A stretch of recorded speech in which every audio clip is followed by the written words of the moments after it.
right, brother. Where are we at today? What's going on? What's shaking? Kind of just been running through the two things we talked about, the last couple of days. Obviously, again, doing this kind of internal audit of the existing systems, setting those benchmarks, reevaluating what we're doing and whether to stay with it and or what needs to be shifted on it. So doing it's a lot of housekeeping stuff for me the last couple of days, ever since we started these conversations. And I kind of said, we started with, let's just audit what's currently going on.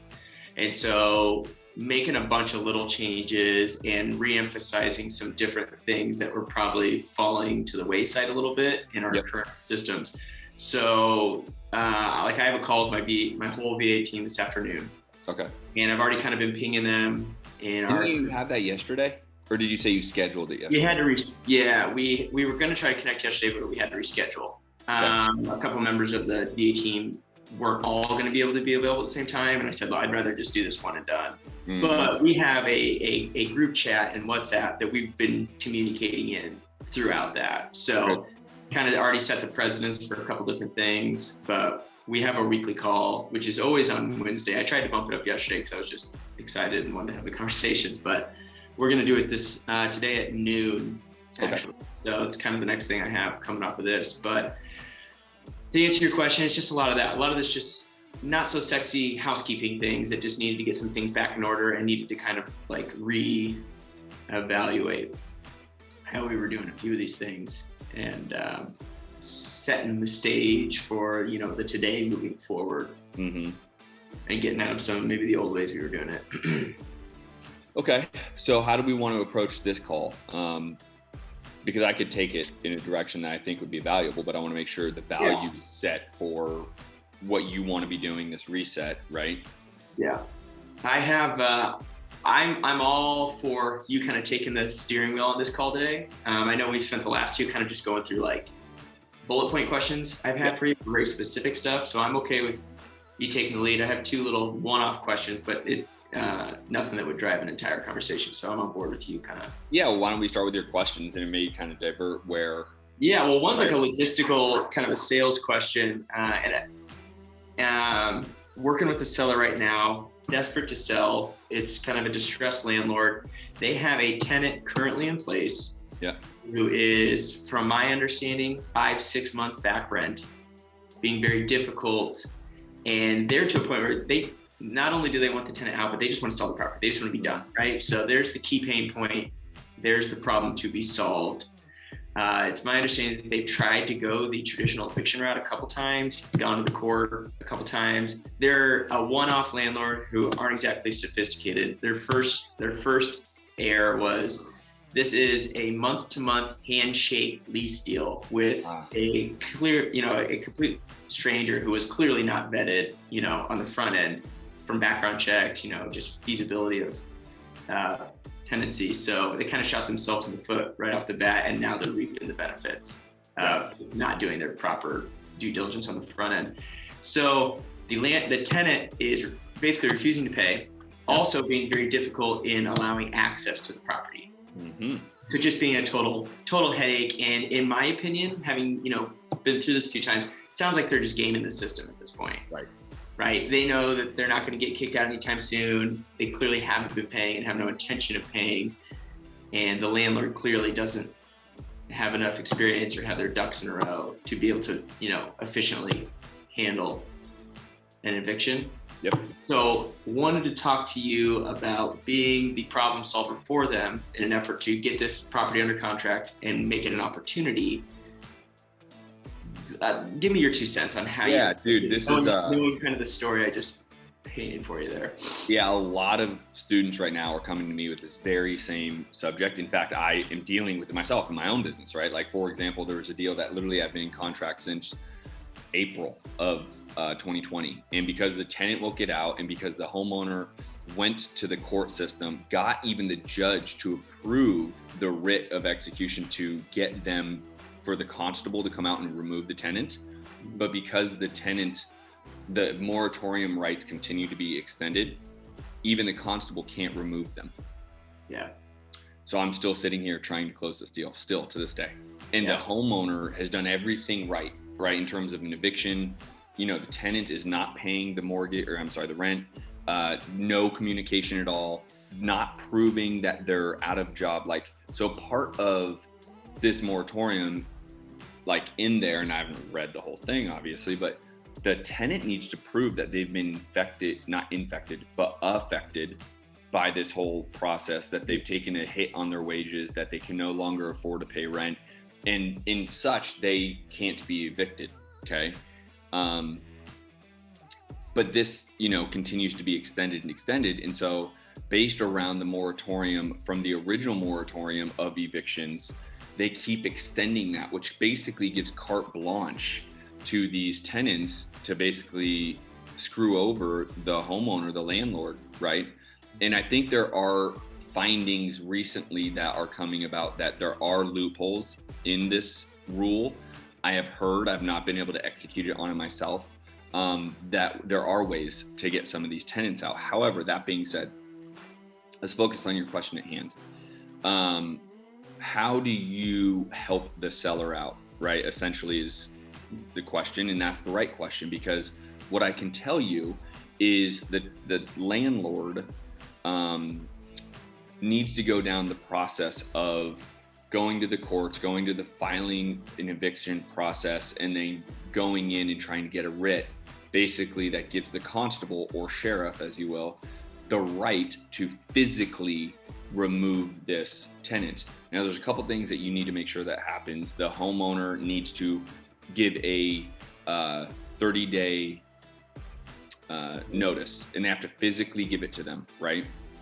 So I always say, if they're not going to answer the door because they're upset or they're hiding, take a picture that you left it on their doorstep, etc. But they actually still have to give them like a 30-day eviction notice. Even and I don't tend to be a property manager expert at all, but I don't know how it plays from the legality standpoint. Even when there is no like legal lease contract, it was literally just like you want to rent? Sure, rent. Here's the keys, move in. You still go through the right ways of doing it. Yeah, and unfortunately, that's, unfortunately, it's just an unwise move that the seller made, right? I mean, you shouldn't treat your business that way. Like, it's an investment property, which means it's an investment, treat it like a business, right? So having your buddy, your family member, hey, yeah, sure, just come on in, start paying me every month, not the right way to handle it. So now they're dealing with the bed that they made, right? And so you still want to go through an eviction, because essentially they could be viewed as squatters, right? Because there's no lease in place, and they're not paying the rent. And to some level, there's a way that you could, hey, they're squatting, right? They're just staying in my house. I need to remove them. And that's essentially the argument when you go to the courts, to get the judge to say, hey, they're not paying rent, they're squatting. I gave them notice of eviction. The lease is over, or there was no lease. There's no binding agreement to keep them in there. So I gave them the 30-day and they don't leave. So can we get the constable or the sheriff out there to remove them? Now, again, I've heard there are ways to do this and it works, where there's still rules that if you do a certain thing or that or whatever, that you can actually get a removal. I have not experienced it personally, right? Like, I'm still in this scenario trying to buy a home. So it is a hard answer for you. However, that being said, one of the ways that I have worked with sellers is I actually go to the tenant and say, hey, is there a way for me to talk to the tenant? And, Mr. Seller, the reason why I'm asking that is because if I can get the tenant out on my own dime and I incentivize them personally, then I'm willing to do so. But I'm going to probably need to negotiate a little bit with you. Do you see a value for us to come down on that price so I can go put my team, work, energy, and effort and money into this so you can sell? Right. So again, this goes back to sales. Like, literally, I did a sales training for the Level Up coaching group last night. And ultimately what this is you align your values with their values. So what this homeowner likely values the most is to get this damn tenant out, right? So that they can actually sell the property. Now, yes, everyone wants as much money as possible, but let me tell you, I have friends in this scenario. They will do anything. They will reduce, like, I was going through a call last night with a buddy. He wants to sell his home for $200,000. He would take $150,000 and if a buyer would just take this over. Yeah. He'd take a $50,000, like literally a 25% discount on his home to get rid of this headache that he has. Not have to deal with it. So as a buyer, my suggestion is going to this homeowner and aligning your value with theirs, really understanding the pain that they're going through. You know, if it's just a little minute headache and they don't really care, maybe you're not going to be able to really lean on that and create a lot of value for them. But if it's a headache the way my friend has the headache, you can create a lot of value and you can get a great discount for the value you provide them. So you need to ask those questions, right? That's the important part here, is to make sure you're asking the right questions about, like, if I can get this done, I'm going to spend my money, my resources, my time. I'm going to need a discount. Are you willing to be a little bit more negotiable on the price? Right. And see where they land. And then ideally what you're going to do is try to be Mr. Good Guy. Hey, I'm looking to buy this home. I'm buying it for whatever reason. Like, make it a heartfelt story. It doesn't matter. You're telling the tenant this. By the way, the tenant might not even answer the door, right? Or answer your calls or any of that. And say, listen, I know you're in a tough spot right now. Would you be willing to talk about me, cutting you a check to leave? And let them answer. Because depending upon where that tenant is, listen, there's two types of tenants right now in this scenario. There's the actual dickhead that they're taking advantage of the scenario. They're taking advantage of this moratorium. They're taking advantage of the landlord. And they probably are still working. They still make an income. They're just like, well, if I don't have to pay, I'm not going to, period. Yeah. That's the dickhead. Then there's other people that are really financially hurt by this whole scenario. And they don't know what else to do. And they lost their job. And they kind of spiraled out of control, and they didn't go get a job because they don't have, all this other stuff. And so then you got to empathize with that person. But either way, you got to try to become a friend. And then, $3,000 cash for keys, like back in the old school days when I was doing that for our foreclosures, I would give the homeowner, like, hey, I'm going to buy this from the short sale, but like, I'll give you cash for keys just to get out, make it easier for me. Right. And so I'd give like $3,000 cash for keys, maybe even $5,000. So depending upon what the seller says, my advice is to say, hey, do you mind if I talk directly with the tenant? And if I can work my magic, are you willing to be a little bit more flexible on price? Because I'm probably going to have to come out cash for keys and pay them and help them move, and obviously time and money and all that kind of stuff. Yeah. And then if so, you just go to the tenant and see if they'll play ball. Be the nice guy. Hey, I know you're in this situation. I want to help. I'm buying the home for my daughter, my sister, my family, whatever. And is there a way that I can cut you a check to see if you can move? See what they say. If they say F off, if they're like no, or if they're unreasonable, like yeah, $30,000 or something crazy. Let's go back to this. This is where we're at. I mean, this is why, like, literally I've been trying to buy this home since April. Yeah. Is the tenant has cut off all communication to the homeowner, the landlord. They've boarded the windows. They won't answer the phone. They won't answer the door. And the moratorium is written in a way that the landlord actually got the judge to execute the writ, which brought the sheriff down to remove them. But because of how the moratorium's written, in this example, the sheriff is like, my hands are tied. I can't physically remove this person. Yeah, if they don't answer the door, I can't go in and pull them out. So that's what you do. And you do your very best to navigate that. Now, again, like my buddy said, he wants to sell his home for $200,000, but he would take $150,000. Not everyone's going to take that steep of a discount. Yeah. But let's just say you're willing to cut a $5,000 check for cash for keys for the tenant, but you're able to reduce your purchase price by $10,000, $15,000. It's worth it. Right. Have you guys negotiated price yet? They've thrown out a price initially. They have made it very clear that they want to sell. They did their one-off stab at being a landlord. It just absolutely blew up in their face. They desperately want to sell. They're over the whole landlord thing. So they're definitely on board to sell. They've thrown out a price to us, which even at that price, I think is a reasonable price based on, the opportunity, the total opportunity. But the big variable that's holding anything up is this incredibly difficult tenant at the moment. So, I had not thrown out a solution yet, but based on everything I'd heard, I knew that the only way this is going to happen is we can be a problem solver, right? Which is what you do most of the time. And so the first thing that came to my mind was like a cash for keys opportunity. I haven't personally had to execute one of those before, but I'm familiar with the idea or strategy behind it. One question logistically I had for you on that, say we go that route, say we're able to get them to a position to the tenants to say, okay, you know what? Yeah, I'll do that. What logistically do you put in place for any type of protections or accountabilities there to, like, we come to a verbal agreement on it?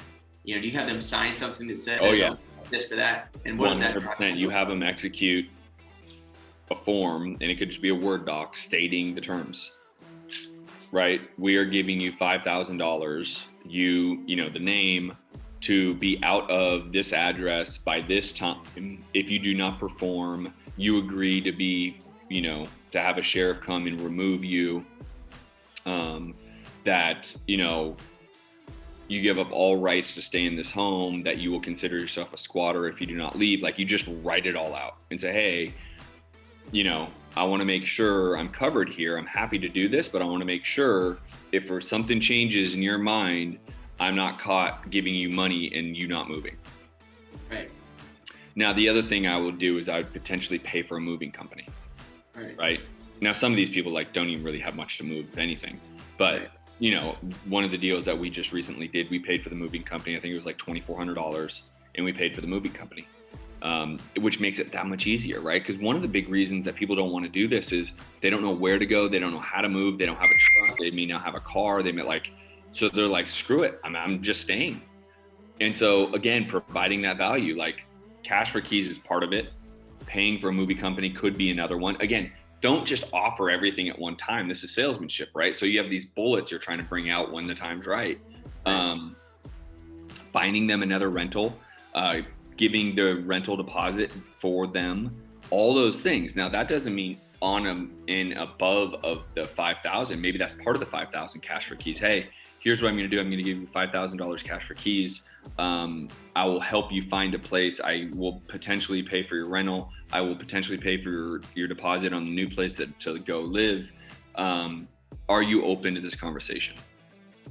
And so then you just refine the terms, and then on that written document that you make them sign, you write out based around the terms agreed upon. You will leave the premises. If you do not leave the premises by this date, you agree that a sheriff can physically remove you.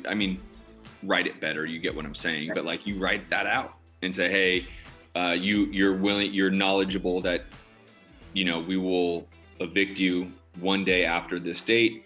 The sheriff will physically remove you. Have better language, but you get what I'm saying, right? And then you have them sign. Right. Okay. I think that's likely the route that's going to have to go here. But I figured it was a good talking point. Kickstart. Yeah, and here's the reality is, again, depending upon the motivation of the seller, you're in a good spot. So I potentially would contract this deal. Have you contracted it yet? Not yet. I probably would, because there's going to be other people that maybe have a little bit more risk than you do that are going to go contract it. Right. And it's, we just had the conversation just the other day, so we've kind of been going back and forth, but based on my position, with the contract in hand, is to go back with this, problem solution, use that as part of, the negotiation leverage. Say if I'm willing to solve this problem for you, basically everything you said, if I'm willing to solve this problem for you, what's that worth to you? And then find out their goals, right? So one other option is to create some level of seller financing with them. Do they need to really pocket much money, or are they just tired of being a landlord? Most landlords want to sell because they're just tired of being a landlord, but they still like having that ROI on investment, like the rent, right? Yeah. So you could negotiate something, to the terms of hey, by the way, this is all depending upon you doing a good job as a salesperson, finding out, their value. But hey, I'm willing to buy this. Why don't we do a seller financing or a subject to? Let's push, any and all interest till the tenant gets out. I'll make sure to cover your mortgage, but I'll take responsibility as the homeowner. And again, you have to know the terms, you have to know how much they're paying, how much is their mortgage, because essentially you're going to be bleeding every month. But if it's a great home at the right price, and essentially you're just waiting for this moratorium of eviction to go through, and then you can control the whole thing, it may be worth it, right? Like, let's just say it's $1,200 a month or what, I don't know, I'm just making it up. You know, could you run for 6 more months at $1,200 a month because you see a $70,000 payday at the end of this? Right. It might be worth that argument. But again, I'm giving you suggestions not to confuse you, but that's how you can start to play this. Like, hey, let me do something for you. Let me take over this headache. Let's do a subject to keep your loan in place. I'll take over the ownership. That means I have to deal with it. I'm the homeowner. Right. We won't start charging me interest, or we won't wrap any other loan, meaning essentially they like are forgiving any profit for themselves until I can get this person out. At Right. which point then starts, let's just say, an interest payment to you, or a balloon payment, or something of that nature. You can get creative with them, because depending upon what they care about, it may not be the money. They may really be like my friend and be willing to just say, let this go. Let me get out of this. I'll give you the damn home, essentially, right? And if they are based around you asking the right questions, you can get creative as hell. What if they own it free and clear? Do you know? I don't think they do. Okay. They still hold mortgage on it. But if they've had it a decent amount of time, that mortgage might not be much. And Yeah. you just taking over that payment and then taking on the responsibility of the home ownership, there could be a big, big value that you get a deep discount for. Right. Right? Yeah. Because then you just do a balloon payment and say, hey, okay, I'm going to pay this. I'm going to make up numbers. They want 200. You negotiate them down to 150 at this. They owe 100.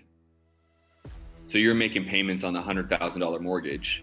You're waiting. You're dealing with all this moratorium stuff. Blah, blah, blah. You're trying to get this person out. You keep going back, offering cash and keys, but you're only paying $1,000 a month or something like that, right? So it's not crushing you financially.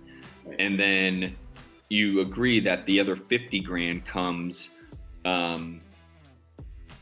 at the removal of the tenant, or you wrap the 50 grand into a note wrap, right? So you have the 100 grand that you're paying the bank, 50 grand that you pay them at a certain level of interest once the tenant is removed.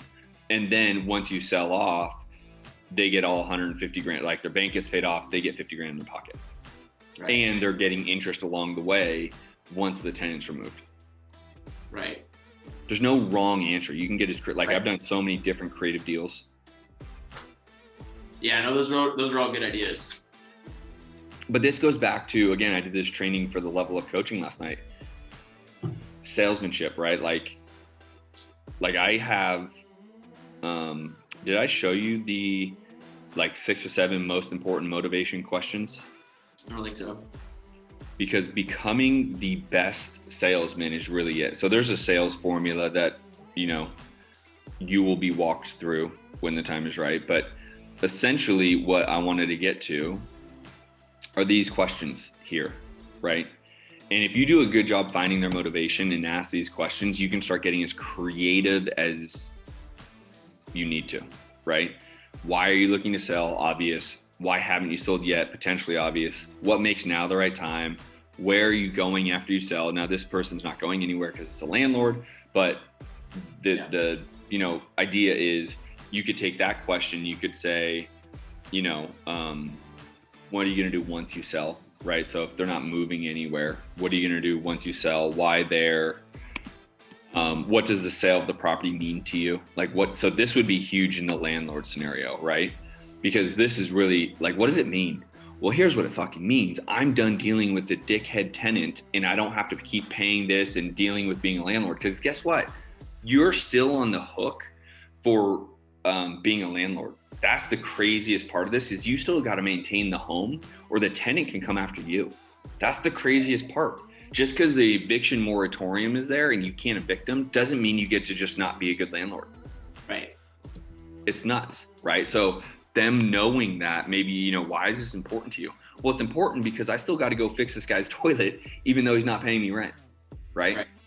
Why haven't you listed it? When are you looking to close? How much are you looking to sell for? I don't love this in a direct question, but what I would say is like, without telling me as much as possible, Mr. Seller, how much are you looking to sell for? Like, I'll use those exact words. Yeah. How much would you like to put in your pocket? I assume you have a mortgage. So this would be you going back. I assume you have a mortgage on this. How much are you looking to put in your pocket? I would use this for you in this example. And then, this is kind of obvious in your scenario, but like, what's the most important part about selling your home besides price? Because when you hit on these, and the motivation seems pretty obvious, but honestly, if you really help them recognize that pain, right, and really like feel it, right, they'll be willing to negotiate all day long with you. Right. Yeah, the document's good. Yeah, I mean, with this one, I think that's a very clear and obvious one. It's now, how can I provide them value in the form of a solution to this, and how can I do it as efficiently and swiftly as possible? Totally. Without something that ends up just being a double headache, not only for them but for myself, and drags on 8 more months or something like that. Yeah, and that's why I say, like, maybe you have a way to negotiate. You would need to know more information. You have a way to negotiate, like, how much is your mortgage? Because what if it's like $600 a month? Mm-hmm. Like, here, dude, why don't we do this? We'll do what's called a subject to. I'll take over your payments. How does that sound? Well, that sounds great. Tell me more. Okay. Well, I'll take over your payments, and I'll take over the responsibility of being the landlord of the home. So any hurdles, challenges, blah, blah, blah. So until we can get this person out, I'll handle all that. I'll make your payments.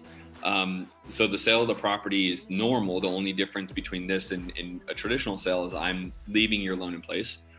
And then once the tenant is out, we can do an interest payment and wrap in a more, like I've kind of told you. My point being is, it's only a lack of your own ideas, not like how to get it done. The deal can get done. You just need to now be thinking creatively. Right.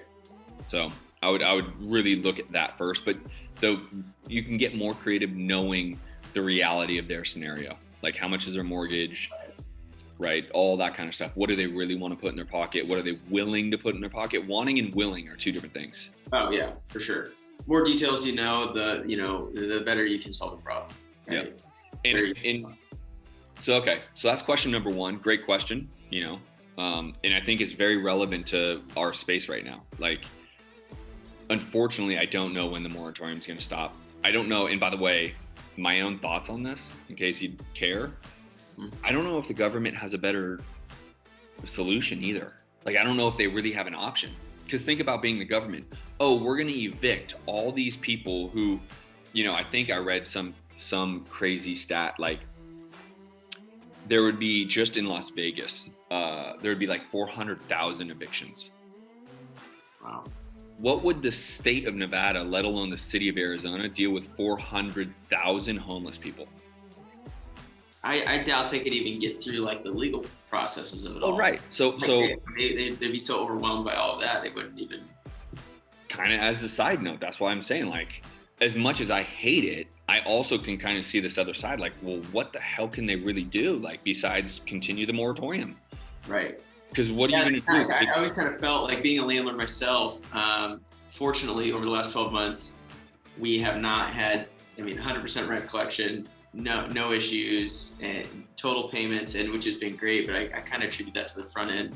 I was going to say, so what do you do on the front end? What's your system to make sure you're getting a good tenant? Yeah, so we kind of run the gamut. My wife is actually she works with me now, but was in her prior job a commercial property manager, multifamily, for a large national multifamily management company. So basically, she just took all those same systems and requirements, and we just took them on over here. But we definitely, for being a smaller operation in a self-managed portfolio, we do the full level that all your big institutional management companies do the same. We do, obviously, face-to-face meeting, just the good old-fashioned gut check of what type of person they are, right? We proof of employment. And what is that just a pay stub? And so, yeah, we usually do last 2 months with pay stubs. And then some type of document, if we can get it, that just shows that they're still actively employed there, right? Because So we do employment verification. We do prior landlord verification. We require that we call them and hey, is Justin a good guy or not? Or, what's the case there? And then, your background, your criminal, your credit, all of that. And, we keep the income, the expense to income ratio, obviously below 30% as much as we can, when we're to make sure that they can afford this place. And if they hit so much as a financial bump, they're not all of a sudden going to be like, I can't pay any of my rent because of this, and that. Mm-hmm. So, I mean, we kind of run the full gamut. Some might say it's a bit intensive, but we've been through 12 straight months of COVID now, and we haven't missed a single rent payment. So if you do me, this is a favor to me. I'm buying a rental in Oklahoma City today, tomorrow, and then I'm closing on another one in 2 weeks. Yeah. So I'm buying like back-to-back rentals.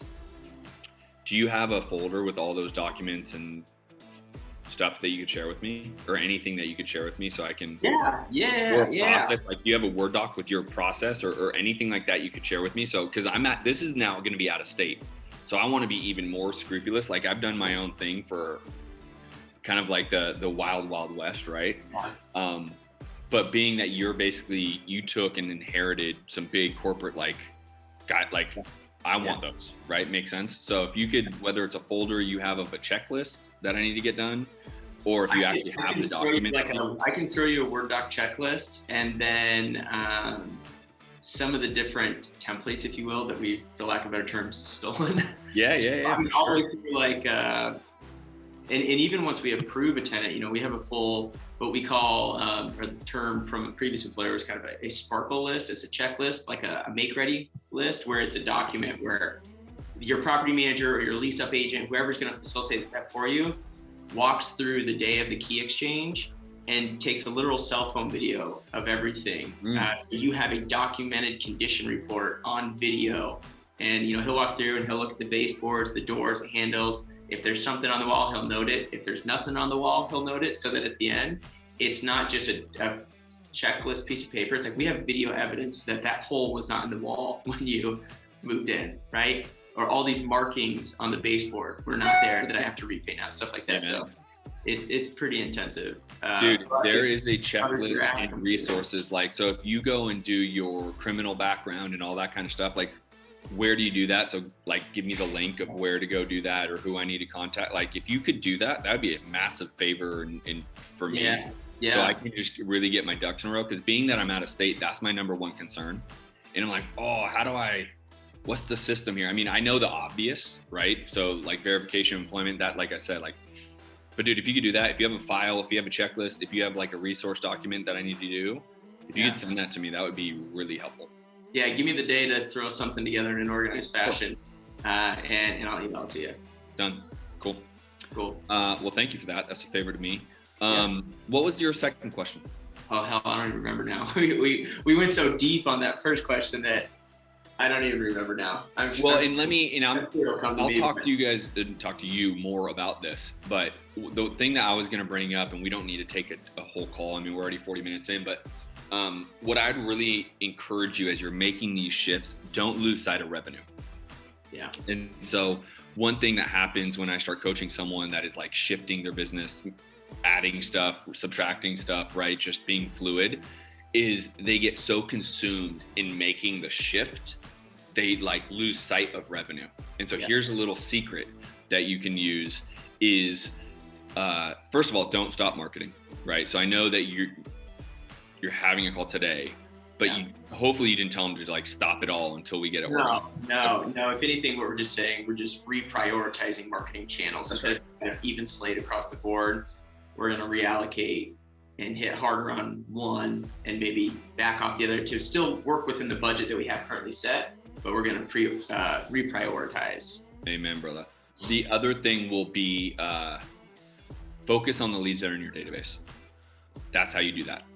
So the way you don't lose track of revenue is to follow up with all your leads in your database, like while this transition is going on, okay? And even to the point of what we just talked about, the creative solutions, going through and saying, how many of these conversations over the last months or years or whatever have I had that maybe I didn't pose a creative solution, and now they have a dickhead tenant like this seller has. Maybe I can pose another creative solution. And going back and re-engaging with these sellers while making the shift is a big, I don't know if the word secret, but like, it's been a secret to my success when I'm making shifts, is I don't lose sight of we still need to generate revenue. We're making big, massive, big swings, right? Big changes, doing this, reprioritizing marketing, and that can become consuming, and you take your eye off making money, and which means you take your eye off being a leader to make money, et cetera, et cetera. Don't do that. The key will be just don't make it hard on yourself. Just go through your database, go through your hot leads, warm leads, cold leads, and when you get to the cold leads, maybe make it a little less like, if you have a text message software, an email, something like that, where it's not onesie, twosie, then I would encourage it. Like I use 𝐿𝐼𝐶𝑠end for a text message software, right? So I pay like less than a penny per text that goes out. And then you run those texts right through your Podio, right? No. So I just use the actual software 𝐿𝐼𝐶𝑠end, and I'll say, hey, it's been a long time since we followed up. I know a lot's going on in the world. Wanted to simply check in, see if you're still interested in selling. I am still interested in buying. See if I can be a help. And I'll send that through 𝐿𝐼𝐶𝑠end, and then the responses will come back, and I'll start the re-engagement. But I do that with cold leads only. I don't do that with hot or warm. Hot, I'm calling. Calling and personally texting, right? And like literally, hey dude, they're a hot lead. Warm leads, essentially I do the same thing. It just depends on how many warm leads you have out there. So hot and warm, I'm, dig deep, kind of put yourself into overdrive, maybe at night, between 4 and 7 if you can. I know you're a dad and the whole thing, and now I realize what that really is. So, but if you can, like, take that 4 to 7, just say, okay, I'm making calls to my leads, right? Like the majority of the work got done during the day, got it, making the changes, this, that, and the other. Now I'm going back, and from 4 to 7 at night, I'm going to call my hot and warm leads. That's how you focus on driving revenue. Awesome. Okay, so 2 things that we can kind of spend the last 15 minutes of this call talking about. One's kind of a quick question, probably has a deeper answer. But the other one is more kind of a macro level just mindset, is I'm with my company or myself or my investment strategy, really trying to hone in on like, I feel fortunate that I've been able to create within my businesses the resources that give me kind of the gamut of exit strategies. I'm not a wholesaler who just wholesales. I'm not a flipper who just has the resource to flip. I'm not a buy and hold who basically I just buy deals and I rent them, right? I have a lot of exit strategies, and which is a benefit. But I find myself at times in a little bit of analysis paralysis when I'm trying to put together my macro level strategy, right? What is the of the strategies? What's the one that is really my bread and butter focus that not only benefits me today, but keeps me moving towards the long game, right? Of my macro level goal, right? So meaning, the end goal is that portfolio wealth, right? Get that legacy wealth, right? Get that portfolio numbers up, have that month-to-month revenue coming in, hitting your mailbox the first of each month, every single month, and you don't really have to work too much, right? That's the end goal. Get that volume of portfolio. So as I'm coming across opportunities right now, it's I understand it's a bit case by case, but I oftentimes think, should I just focus in on one opportunity and really start hammering that down? Obviously, portfolio wealth is a long game. It's not developed in one-off transactions. It's transaction over time. And we, operate the 𝐵𝐺 method on basically every one of those we do. Or should, for the next X amount of years, should I just be, doubling down on more transactional type income to try to really heavily liquidate, or not liquidate, but increase liquid, capital and liquid reserves when I buy these properties? Like, I got you. Yeah, I've shared with you, like, even on my flip side, the vertical integration that I have across the different revenue opportunities in one transaction, I'm able to touch on, 4 of the 5 of them, which is nice. So that creates a very obvious, like, when I'm looking at this house, I think, man, it'd be really nice to flip this one because I know I can get 1, 2, 3, 4 checks right at once. But equally, I see the benefit of burning it out and letting this sucker cash flow for 10 years, right? Growing that equity, allowing appreciation out, because that's adding towards that end game goal, which is that portfolio wealth. So anyway, to wrap that up, I gave you the context. I find myself like just going back and forth and back and forth and back and forth, you know, where I should really be hitting my focus so that I can really, really make sure that I'm working towards that end goal. It's a much larger, I mean, this is why I'm going to work with you for 6 months, right? Because that's just a work in progress. But my easy answer is this: cash is always king to start, and that cash can turn into wealth, right? And so, I don't think anyone knows this, but I'm starting a program called Flipping to Wealth, because there's so many of you types, me types even, that are like, they can go make a lot of money wholesaling and flipping, but then they want the big picture. We all want the big picture, which is like, oh, I have a portfolio of 300 homes and I make 400 grand a year on rent. I'm out, right? And so I say that to say, if you make a lot of money, it gives you the option to build the wealth. So it's not mutually exclusive.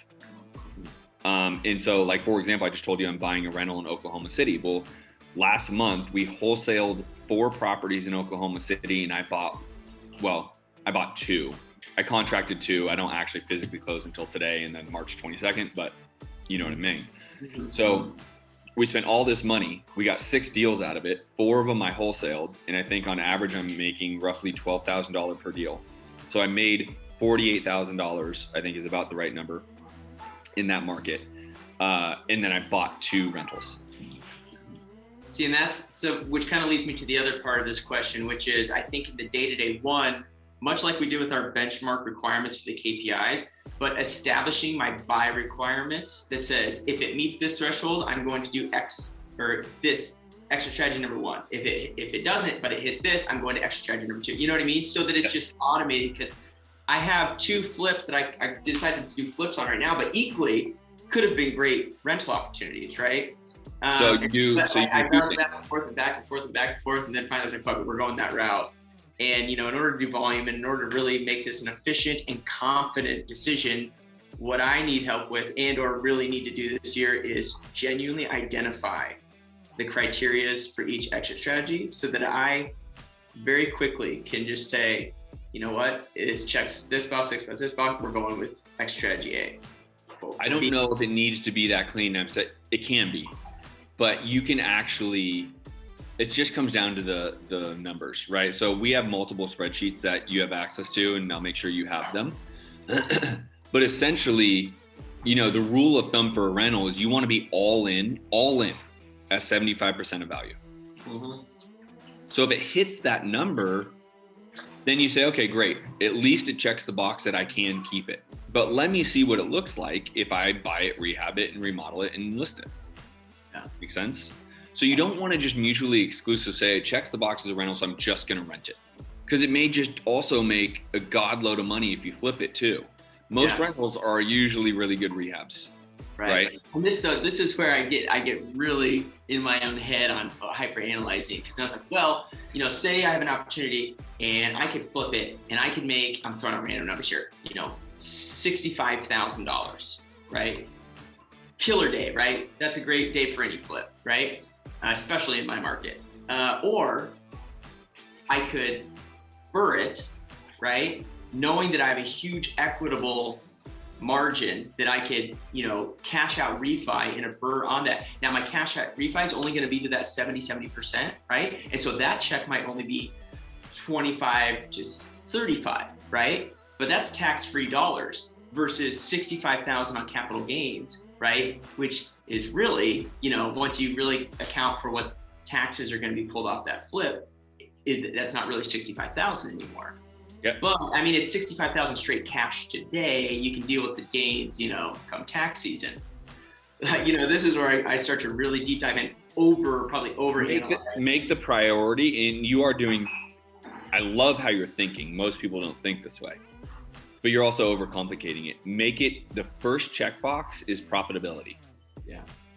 How is my wholesaling rehabbing business doing? Because I look at it as 2 different businesses. Quite literally, I have different partners, like different people are in these businesses. Like I have a financial partner that gives me all my money to buy and hold. I genuinely, they are 2 different LLCs, 2 different people like that.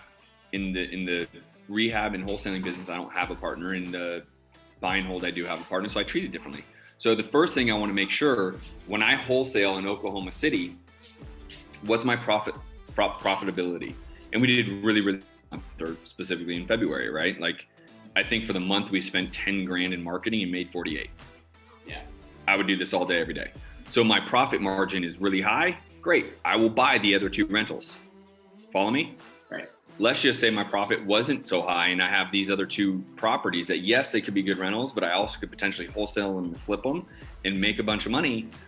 Then I got to focus on profitability, right? So maybe I take on 1 rehab or wholesale project and then I keep 1 more instead of buying both of them. Make sense? Yeah. That's the gauge. That's the first thing you gauge everything else on, is profitability in your main business. Because that main business is going to give you more and more opportunities to buy and hold. So you got to keep that business really profitable. That's the first criteria. Then it's just kind of a matter of like, well, I like this property. I like the area. It has a good return. I'm going to do a refi on it. I'm going to take, the numbers are right, meaning I'm under 75% loan to value. So I'm going to refi. The bank will likely give me almost all my money back, except for maybe a couple grand worth of points. Awesome. I'm into it for nothing. Then I have an equity play. And then to your point, you can do a cash out refi, which is not taxable income. You put that in your pocket. Yes, you lower your equity in your portfolio, but you just made 200 grand this year on non-taxable income at a 4% interest rate all day, every day, that your tenants are paying off anyways. Who cares? Totally get it. But first comes profitability. Right. Because then here's you're just gonna laugh. This is even the next level that I start hyper analyzing this stuff at, is being new to the business, or having a new business, a young business, right? The goal, especially on the front end, is obviously drive revenues, make a profit, and ultimately make yourself bankable, right? And that cash out refi is not really recorded as income, right? Because it's just taken out, it's just equity piece for you. So, come tax time, when you're trying to go get this big refi loan or larger construction loan or any type of money from a traditional lending source, they'll go look at your revenues and say, I did BRRRR all year long and, racked up 10, 15, 20 single family homes, right? That are making a decent cash flow each month. But overall revenue wise, it basically says like, well, you didn't really make, outside of your rents, your company didn't make any revenue whatsoever, because the revenues I was making was non-taxable equity draws, right? So it's like, again, I'm going way too high level. But that's why you got to go be profitable in the other business. Right. So you can show that you can't, you can do whatever you want, but I would highly encourage you not to. Focus on profitability. And maybe you don't need to be as profitable as you could be, because you are having this other refinance play. But listen, you're not going to be able to refinance every single year. Right. You're not going to be able to go pull a $200,000 line of credit at 4% every single year against your portfolio. Right. So you got to pick and choose your spots to do that. Right. Right. And by the way, the real answer that I'm going to advise you on is, don't put that in your pocket. Go buy 8 more rentals. Right. Turn around and roll it into the next, which is effectively how the portfolio I do have, basically how I grew it over the past 12 months. I just BRRRR'd and just rolled it into the next, So I wouldn't tell you to put it in your pocket. I get the concept, but dude, I love putting 200 grand in your pocket. Go make that in your wholesaling and flipping business. Yeah. And go take the line of credit and go buy 8 more rentals. Right. I'm using 8 randomly. Yeah, no, absolutely. I get it. Absolutely. So, that's a big goal for me, something to put on our notes over the next 6 months is, as I'm trying to maybe really establish that macro level investment goal and the best route to get to that. But on the front end, it's absolutely about driving revenues, because I'm still a young guy in a young business. I need to get that revenue base, or that liquid capital base up, right? You can't operate if you don't have any money, right? That's the focus. Let's make, for the first 60 days, brother, you and I are focusing on all the money, all the monies. That's why I want you to go back through your pipeline every night, 4 to 7, and go start making those calls. Stick on profitability, because you're making big changes, shifts. It's going to take time to catch up. When you make the big shift, that's part of it. Then it's going to take 30, 60, 90 days for that to catch up to itself. So there's some consistency now going from the shift you made, but that's why you need to keep focusing on the pipeline that's already in your pipeline, already in your CRM, to continue profitability. So Roger that, brother. Well, I think that was everything I had.